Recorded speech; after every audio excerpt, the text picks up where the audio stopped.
Hello and welcome to PressTV's news analysis. I'm Pakistan-28-09-2010. Two fresh U.S.-led NATO attacks from Afghanistan into Pakistan. Number of killed, 9. And one day earlier, two other cross-border attacks into Pakistan, which claimed the lives of at least 55 people. NATO says the attacks are in self-defense.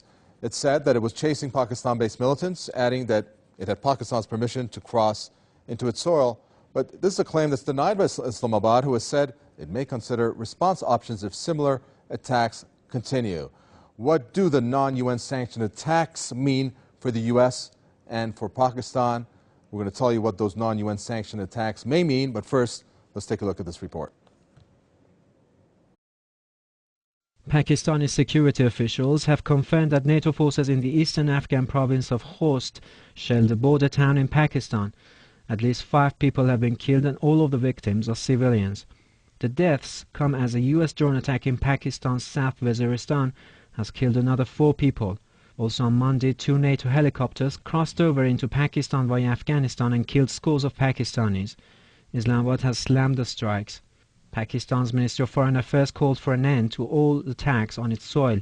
It said such strikes are in violation of Pakistan's sovereignty. The ministry also threatened to, quote, consider response options if similar attacks continued. However, voices are rising in Pakistan that the government is not determined enough to stop the Americans from conducting such operations. We have heard from the rights activists. We have also seen statements from the opposition parties. They are quite furious on this. They really want Pakistani government to respond. They really want Pakistani government to suspend NATO's supply line from this side of the border, because Pakistan has got a lot of leverage to stop NATO and also to stop Americans. But it seems what opposition has pointed out, there is not a determination by the government of Pakistan to stop NATO. There is no clear indication from Pakistani government to stop the Americans. Attacks by manned NATO aircraft are rare in Pakistan, but drone strikes have dramatically increased over the past weeks. September has seen the highest number of the U.S. drone attacks in a single month. U.S. officials say they have an agreement with Islamabad that allows their aircraft to chase security threats into Pakistan. Islamabad, however, denies outright that such an agreement exists. A glance at its statistics reveals that Washington is expanding attacks on Pakistani soil. This raises the question that, is Washington shifting the focus of the war from Afghanistan to Pakistan? And if so, what are the reasons behind such a policy switch? And what consequences could the non-UN sanctioned attacks on Pakistan have for the US? Well, a number of key questions there at the end of the report that we just heard. We're going to try to get some answers. Let me introduce the guests first. Pakistan Movement for Justice Atif Ali joins us from London. We also have Defense and Diplomacy analyst Naveed Ahmed, who joins us from Islamabad. And from the Answer Coalition, Richard Becker joins us from San Francisco. Gentlemen, thank you all for joining us on this news analysis. Let's get straight into it. First, let's get the picture straight here. What is the agreement between Pakistan and the U.S.? And I'd like to go to our guest in Islamabad, Naveed Ahmed, who's a defense and diplomacy analyst. Perhaps you can shed some light here. Well, during Musharraf era, when this whole U-turn happened against Taliban towards the United States, it was agreed that there would be intelligence sharing.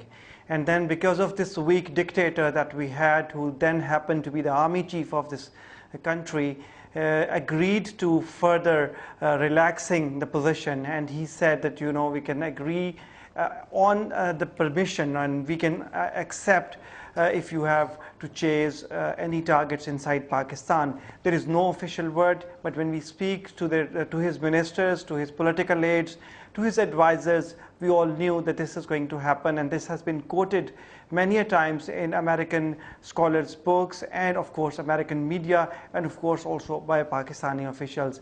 There are also rumors that there are some bases, or there is at least one base with the Americans within Pakistan. Those are not rumors, though. They're confirmed. They have been confirmed.